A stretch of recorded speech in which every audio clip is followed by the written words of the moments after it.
C'est une période de l'année où il y a de nombreux déplacements. On veut absolument se rendre chez les amis, dans la famille, pour des parties. Des fois, on est stressé, il y a la fatigue. Rajoutez à ça les conditions routières qui peuvent jouer les troubles-fêtes. On le voit ce matin avec la pluie et la pluie verglaçante dans certaines régions. Ça dépend si ça a gelé sur les routes. Ça nous amène à parler d'adapter notre conduite aux situations hivernales. Et notre invité, c'est Bertrand Godin, expert en conduite sécuritaire. Il est avec nous dans sa voiture pour nous donner les conseils. Bonjour, Bertrand. Hey, bon matin, Marie. Bertrand, on dit souvent qu'il faut adapter notre conduite aux différentes conditions routières, aux différentes conditions météo. Quand on dit adapter sa conduite, qu'est-ce que ça veut dire? Bien, ça veut dire, premièrement, être conscient de notre environnement, d'être conscient de ce que le véhicule est capable de faire dans son environnement.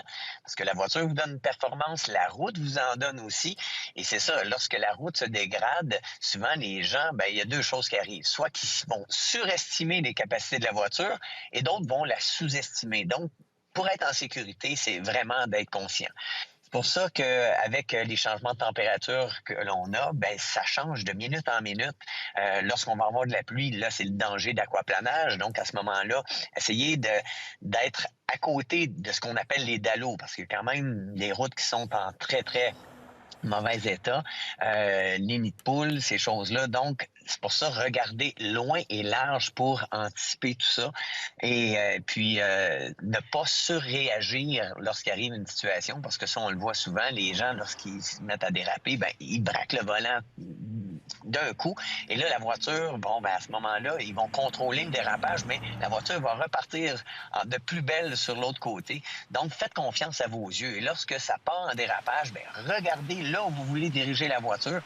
Vous savez, lorsque je faisais de la course sur glace, ben Ouais. on avait tendance à regarder plus par les vitres de côté que dans le pare-brise devant. Parce que c'est les yeux qui vont emmener toujours les mains. Donc, à ce moment-là, vous allez coordonner les trajectoires et vous allez être plus en contrôle de la voiture. Bertrand, tu parles de dérapage. Alors, on regarde là où on veut aller et non pas l'obstacle qu'on veut éviter, hein, parce que la voiture va aller là où on regarde. Où est-ce qu'on veut aller et qu'est-ce qu'on fait? On freine des petits coups, on garde... Qu'est-ce que c'est le conseil que tu donnes en dérapage?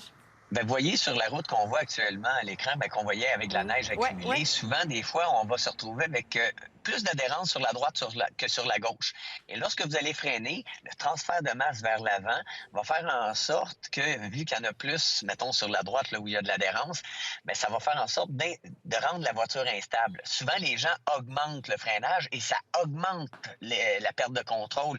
Alors que si on relâche le frein dans cette condition-là, on va ramener la voiture.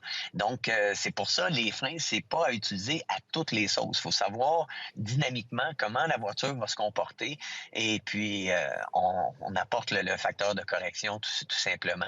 Oui. Moi, je te ramène sur ce qu'on vit ce matin. Là. Il y a de l'eau beaucoup sur nos chaussées, la pluie. Tu dis, attention avec le contrôleur de vitesse, là, peut-être ne pas l'utiliser dans ces situations-là? Et tout à fait, parce que le contrôleur de vitesse, lui, qu'est-ce qu'il va avoir tendance à faire lorsque vous allez frapper la vague d'eau?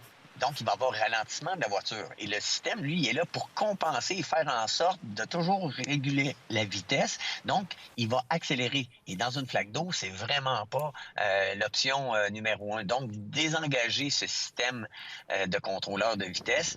Et puis, si ben, vous prenez une flaque d'eau et vous sentez que le volant devient léger, à ce moment-là, relâchez l'accélérateur.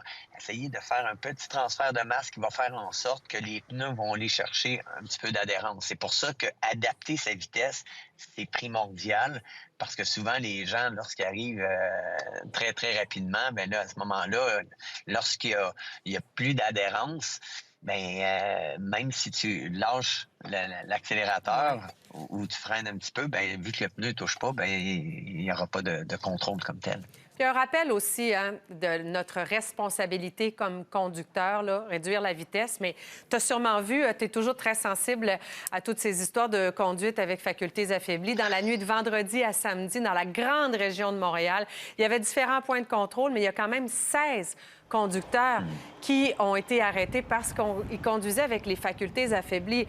Le message, là, de ne pas prendre la voiture quand on consomme de l'alcool, Bertrand, à quel point tu dois le répéter encore d'année en année? Ben, je suis heureux d'être associé à la brasserie Labatt pour ce message de dire aux gens, lorsque vous prenez le volant, ne prenez pas d'alcool. Ouais. C'est simple. Ayez un conducteur désigné, planifié à l'avance parce que, vous savez, le jugement est meilleur avant la consommation qu'après. Donc, le fait de prévoir tout ça, vous voyez, ces gens-là qui se sont fait intercepter, je suis certain qu'il y en a plusieurs là-dedans qui ne pensaient pas qu'ils dépassaient la limite permise. Donc, on est très, très mauvais juge de notre état.